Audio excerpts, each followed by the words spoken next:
في كلام الفترة اللي فاتت اتقال عن إن الخليج بيفكر يسحب الفلوس بتاعته من مصر، أو بمعنى أصح الودائع بتاعته من عندنا.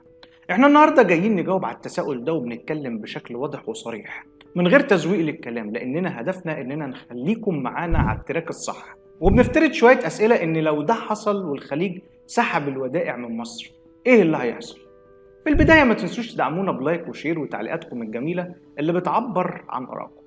جهز نفسك عشان تعرف القصة من البداية. معايا أنا محمد فرج، هتشوف وتعرف كل حاجة صح في المراية.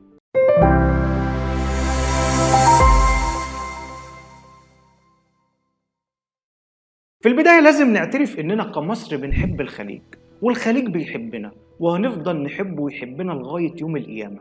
وسواء الخليج أو الشعوب العربية كلها بينا روابط دم ونسب وحب بالفطرة، ومحدش يقدر يزايد على ده. احنا بنحاول نحذر من أي أمر سلبي ممكن إنه يحصل أو يعكر صفو الجانب الاقتصادي والتنموي بتاعنا. الشعوب هتفضل بتحب بعضها، والأنظمة كمان بتحب مصر، ومصر فاتحة إيد السلام والمحبة للجميع. والكلام ده يسأل فيه أبناء زايد الكرام والملك بن سلمان ولي العهد، لأنه مش بس بالكلام، لأ بالأفعال. احنا إيد واحدة وهنفضل كده، ونتمنى إننا نتعاون أكتر مع بعض عشان ناخد بإيد بعض لقدام ونكون وحدة اقتصادية قوية ضد الغرب اللي هم بيشوفونا دايما أعدائهم بسبب أو بدون. ولو بنتكلم بنفند سياسات بعض الحكومات عشان نخليك في الصورة، واللي بتتعامل عشان مصلحة بلادها، واحنا كمان بنتعامل عشان نحقق اقصى استفادة قصوى لمصر ام الدنيا بلدنا. وده ما يعيبش حد، لان في الاخر ولا ليك عليا يمين او حلفان، احنا واحد، مصلحتنا واحدة لاننا امة واحدة. خلينا نرجع مرجوعنا ونسأل سؤالنا الاول: ايه حجم الودائع والديون الخارجية لمصر؟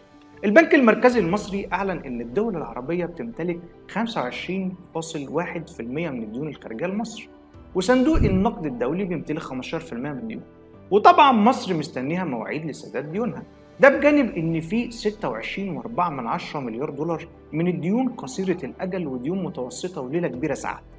ومصر محتاجة ان هي تسد 72.4 مليار دولار ديون متوسطة الاجل خلال نهاية 2025، ده غير الفوائد اللي على الديون كمان. عايز اقول لك ان حجم الودائع الخارجية في مصر بتوصل ل 28 مليار دولار. الامارات صاحبة الاستحواذ الاكبر فيها واللي بيوصل ل 10.6 مليار. الودائع السعودية في المركز الثاني بقيمة 10.3 مليار دولار، برضو بين طويلة وقصيرة ومتوسطة الاجل. الكويت 4 وبعدها قطر 3 مليار. الفكرة بقى هنا يا ريس ان الودائع دي بتكون متشالة في احتياطي النقد المصري، واللي قيمتها 34 مليار دولار. هتقولي ما احنا مش بنستخدمه في حاجة، هقول لك تمام، احنا فعلا مش بنستخدمه في حاجة دلوقتي، لكن انت ما ينفعش يكون احتياطيك مش موجود، لازم يبقى عندك استبن وزي ما بيقولوا، لانه بكل بساطة الاحتياطي ده ممكن جدا نستخدمه وهيكون في اضيق الظروف. يعني فلوس على جنب بتدعم الجنيه المصري او لشراء السلع الاستراتيجية. فالاحتياطي خلينا نتفق انه مهم جدا، ما ينفعش اننا نستغنى عنه باي شكل من الاشكال. ايه اهمية بقى الودائع بالنسبة لمصر؟ زي ما قلت لك ان الودائع موجودة في احتياطي النقد المصري، ودي حاجة مهمة جدا، لان زي ما احنا عارفين ان صندوق النقد الدولي بيشترط عشان اقتصادك يكون كويس وقوي ان على الاقل يكون عندك ما يكفي لشراء سلعك من بره لمدة 6 شهور. وتاني بنقول على الاقل، وده هيلزمه ان احتياطيك يكون مكفي وقابل لده. طب في حالة احتياطيك ما كفيش لا قدر الله، هيطلع ليك تقارير مش كويسة وهيضر باقتصادنا دوليا بشكل كبير. المشكلة هنا ان الخليج لو سحب الودائع هتحصل مشكلة كبيرة، لانه يفضل عندنا 5 مليار دولار بتوعنا احنا، يعني خصوصا ان الاحتياطي النقدي المصري من وقت ثورة يناير لحد 2012 نزل بطريقة غريبة بتقارب ل 12 مليار دولار، وده بعد ما كان 36 مليار دولار، يعني نزل اكتر من نص قيمته. فانت كدولة مش مستحملة نزول او خسارة تانية باي شكل من الاشكال، خصوصا ان انت بتبني وبتعمر وعايز تنمي. ايه اللي يحصل لو الخليج سحب الودائع من مصر؟ ما خبيش عليك، الوضع هيكون وحش جدا. هتلاقي معدلات التضخم في العالي والارقام مش هنتخيلها، حتى السوق السوداء هتتبهدل، الاسواق العادية هتتبهدل اكتر واكتر. مش بس كده، الجنيه كمان هينهار لا قدر الله، كمان تصنيف مصر الائتماني هينزل جدا، ومعدلات الاستثمار هتكون في النازل. اصل مين اللي هيستثمر في بلد اقتصادها واقع لا قدر الله؟ احنا بنحب بلدنا وبنتمنى لها الاحسن، ودي مش محتاجة كلام، لكننا بنفترض السيناريو اللي ممكن ووارد يحصل. ساعتها مصر هتواجه أزمات ومشاكل كتيرة جدا. كمان البنك المركزي في آخر فترة طلع تقرير وقال إن الدين الخارجي المصري زاد لحوالي 165 مليار دولار، وده حسب بيانات وزارة المالية. وحجم الدين العام وصل 86% من الناتج المحلي. يعني الوضع هيكون مش لطيف، وهنخش في أزمة ومشاكل كبيرة جدا ومش وقتها بصراحة. طب الودائع دي موجودة بقالها فترة وساكتين، إيه اللي جاب المشاكل دلوقتي؟ بص يا ريس، الخلاف اللي بين الخليج مصر ليها علاقة مباشرة وغير مباشرة، وده على الصعيد الاقتصادي والسياسي. في مين يقود ومين يقسم، وده بين الخليج وبعضه. على سبيل المثال السعودية والإمارات بينهم خلاف واضح على الزعامة بتاعت الخليج وتقسيم النفوذ، زي مشكلة الجزيرة اليمنية وغيرها. وفي زي لون بين الإخوات كده على البحرين وتوقيع اتفاقية إبراهام مع أمريكا والسعودية بصفتها المسيطرة على شركة أوبك، فبدأت تضغط إنها تقلل النفط وتضغط على دول العالم عشان يسمعوا كلامها في الموضوع ده. أسعار النفط زادت والأسواق بقت مش مستقرة بشكل كبير.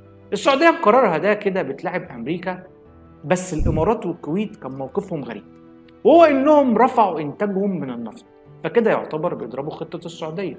هوب دبل كيك، السعودية ما وقفتش وسكتت على موقف الإمارات والكويت، وطلعت قرار بتحاول فيه إنها تنقل الشركات الاستثمارية مقرها يكون في الرياض، وإن أي شركة مش هتنقل المقر للرياض مش هيتعاملوا معها تاني. دعم الخليج لمصر جه من خلال تنفيذ مشروعات على أرض الواقع في مصر. مصر ما خدتش حاجة من حد غصب عنه، لكن كان بالرضا والحب بالإخوات. ومصر دعمت الخليج زمان في حاجات كتيرة جدا لا يسع المجال لذكرها. الخليج ادى قروض لمصر لأن القرض كده كده هيرجع تاني، وممكن يتم التنازل عن الفوائد بتاعته. مصر بقى بتواجه خلاف مع السعودية والإمارات، واللي سببه هو إن الدولة بتطمح إن هي ترجع للوسط من تاني، وبتعمل على تشغيل مواردها وموانيها، دولتنا يعني، وكل ثرواتها هتعيد تدويرها من تاني. خاصة إن مصر ما كانتش بتهزر الفترة اللي فاتت، وكانت شغالة من نار. وقصة القروض اللي خدتها من الخليج حطتها في مشروعات للبنية التحتية. الدول التانية بلا استثناء شايفين الصحوة الاقتصادية للبلد، واللي هتخليها منافس شرس للخليج من الناحية الاقتصادية.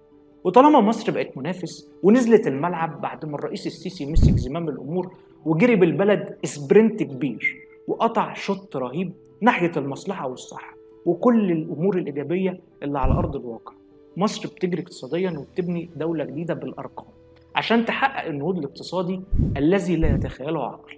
الدول فكرت وقالت ازاي هدعمك وانت بتنافسني، وممكن في لحظة استرد الودائع بتاعتي، وده حقي، خصوصا انها منافسة شريفة ومحدش يقدر يلوم اي طرف من اشقائنا الاحباب. في النهاية بنحترم سياسات الدول الاشقاء وبنحبهم وبنحب بلادنا ام الدنيا. وهقول تاني اننا نفسنا نبقى ايد واحدة ويحصل سوق عربية مشتركة على ارض الواقع، ونحاول نحذو حذو اوروبا لما كان التنافس بينهم من اجل القوة والوحدة، وده أدى لمزيد من الترابط الاقتصادي بين الجميع لما يحقق مصلحة الجميع. احنا كده خلصنا. فريق عمل المراية يتشرف بمتابعتكم على صفحتنا على الفيسبوك، ولو بتشوفونا على اليوتيوب اعمل سبسكرايب ولايك، ولو عجبتكم الحلقة ما تنسوناش في الشير. سلام عليكم، اشوفكم دايما على ألف خير.